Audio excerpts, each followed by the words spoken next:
Why, hello. I am Tyler with Human Kitchen. At Human Kitchen, we are the only ones selling meat. We roast meat all day in the intersection of First and Main Street and in Courtroom 2 of City Hall.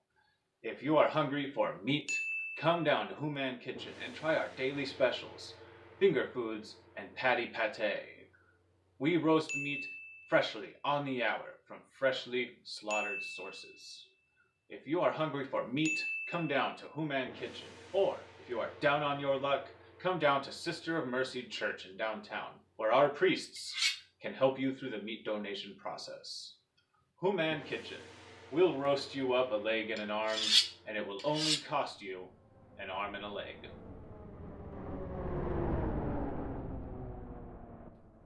Alright, so jokes aside, today's conversation will be a little dark because we're talking about cannibalism and marauders and morality in a collapse of society. It's pretty popular to talk about marauders and cannibals and different things like that, and we often talk about it happening individually and organically. People becoming desperate enough to hurt other people or even eat other people. But I've been thinking about it from a different perspective today. One thing that spurred this is because preppers are the minority, and so if people who aren't preppers become cannibals, there's going to be a lot more cannibals than preppers. And the only way that this is really feasible isn't if everybody else is individually killing people for food, but if it becomes a societal practice. Because of the food industry, people are already so distanced from food production and food preparation that I could really see in a very serious collapse of society situation where people have seen a lot of people starve to death and where there's no rule of law or oversight, a successful business model popping up where people are able to produce food, no questions asked, at a fair and cheap price, and people who are willing to turn a blind eye to how that food must be being procured, being willing to buy into this system and get some real cheap and available meat that clearly is coming from human sources. This might seem far-fetched, but it's something that we have historical precedent for. In famines throughout the 18 and 1900s, cannibalism was resorted to in various places throughout the world, and there were reports of it being implemented at a commercial level. Of course, this brings to mind references from fiction, like Sweeney Todd, the demon barber who teamed up with Tim Burton's wife to sell people in meat pies on the cheap, or Terminus in Walking Dead, who drew people in with promises of sanctuary only to rob them and slaughter them for meat.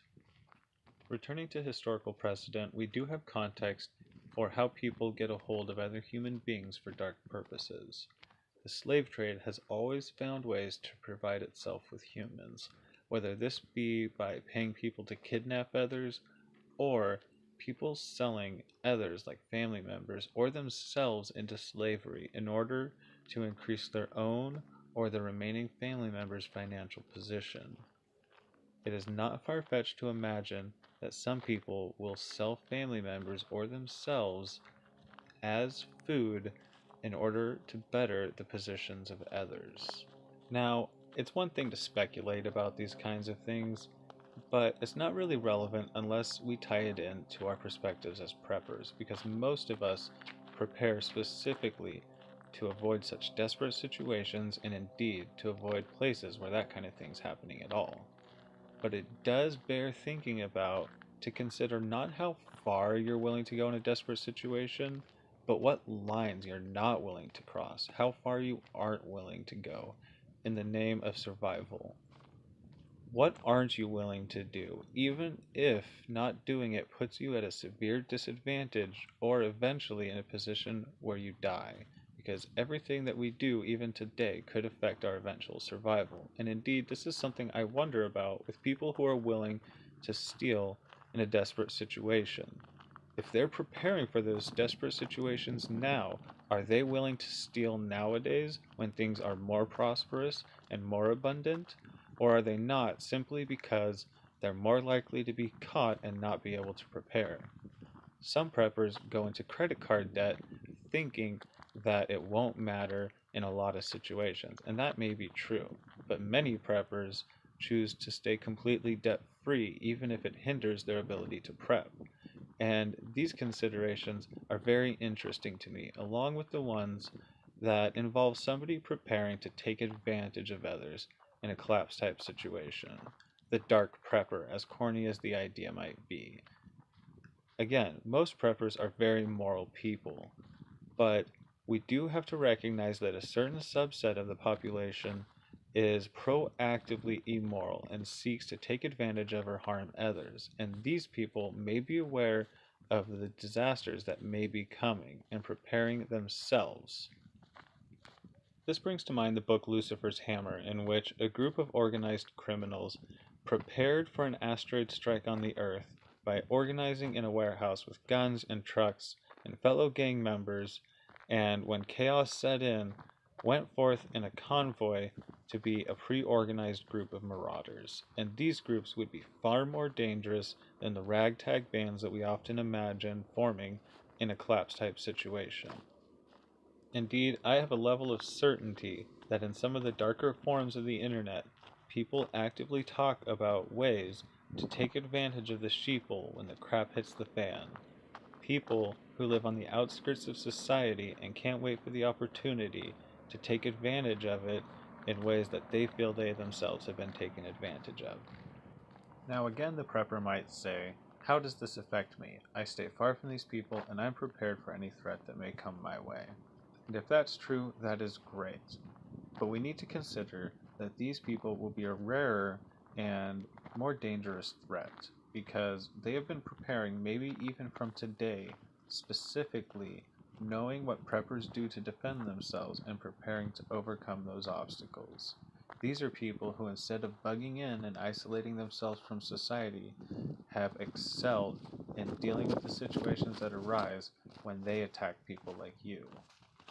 Now, I don't want to fearmonger, but I do want people to get out of the shell of thinking of cannibals and marauders as weak, desperate people, and maybe start to consider them as very dangerous threats. I know some preppers do consider the possibility of people watching preppers or trying to dox or figure out who preppers are so they can steal their stuff, and this is a real threat, but on an individual level, the greater threat will be when someone develops the skills to be very effective at attacking preppers or people who are defending a stockpile in collapse type situations. Or perhaps people who infiltrate prepper groups by saying the right things and behaving in the right ways to endear themselves to the people around them, only to eventually take all their stuff, or worse. Some things that we can do to help prepare against these kinds of threats are to always be careful with our operational security and who we trust, both now and in the future, and to never be ignorant to the circumstances around us. Good intelligence is always important, both now and in future situations where society and circumstances change rapidly. We do not want to bug in or isolate ourselves so much that we are unaware of changing conditions and what we need to do to best react to those conditions. There's really nothing that we can do about anybody who's in our prepping community right now who has nefarious motives, but we can, as individuals, keep ourselves in the highest state of preparedness possible, and in different situations, do our best to thrive and not just survive, knowing that there may be some people out there who have an edge on us because they've been preparing as long as we have, but are willing to do some things that we're not willing to do in order to have an advantage. People just as smart as ourselves who are willing to steal from others and commit identity theft or whatever it takes to get a lot of money and a lot of preps together, and who in the situation would be willing to kill and do whatever it takes to get things before we get them. People who we may be in direct competition with who are willing to go places we're not willing to go. Now, this is somewhat a disconcerting thought, and a lot of people will tend to have the desire to think that good wins out over evil or something like that. But the world is an ugly place, and that is not always the truth. But maybe by keeping these threats and these realities in mind, we can have the extra motivation to prepare ourselves to face the overwhelming odds. Anyways, I hope this was an interesting chat, and I hope it got some people thinking about these things outside of the box. We do have a consensus on some of these topics, and I think it's good to look at them from different perspectives rather than just accepting that things will be the way that we think they will be. Thanks for watching, and I hope you'll share your thoughts in the comments below. Stay safe out there, everyone.